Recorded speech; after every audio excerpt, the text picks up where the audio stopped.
భారీ వర్షాలు నష్టపోయిన రైతులను ప్రభుత్వం ఆదుకోవాలని మాజీ మంత్రి జోగు రామన్న డిమాండ్ చేశారు. బుధవారం ఆదిలాబాద్ కలెక్టర్ రాజేష్ షాను ఆయన ఛాంబర్తో కలిసి వినతిపత్రాన్ని ఇచ్చారు.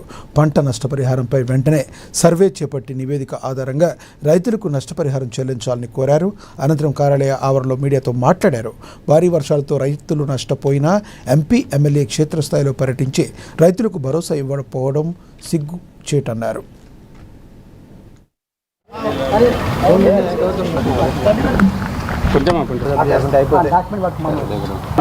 4 రోజుల కిందట పడ్డటువంటి భారీ వర్షాల వల్ల ఆదిలాబాద్ అసెంబ్లీ నియోజకవర్గంతో పాటు అటు బోతు, తాంసీ, భీంపూరు అయితే మండలాలకు ఆనుకున్నటువంటి పెనుగంగ పరివాహక ప్రాంతాలలో దాదాపు ఆ భారీ వర్షాల వల్ల 20,000 ఎకరాల పత్తితో పాటు సోయా, మిగతా పంటలన్నీ కూడా నీట మునిగి నష్టపోయినాయి.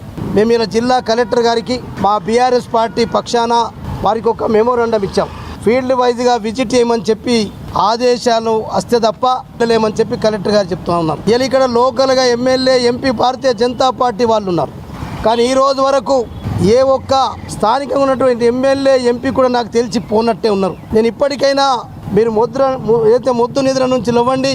మరి ఇంత పెద్ద ఎత్తున రైతులకు నష్టం జరిగితే కూడా అందుకే బీఆర్ఎస్ పార్టీ రాష్ట్ర ప్రభుత్వాన్ని ఈ స్థానిక ప్రతినిధులు ఉన్నటువంటి ఎమ్మెల్యే, ఎంపీదని చెప్పి కూడా నేను వారికి తెలియజేస్తా ఉన్నా. గత సంవత్సరం సర్వేలు జరిగినాయి, కానీ గత సంవత్సరం ఒక్క నయా పైసా కూడా ఇవ్వలే.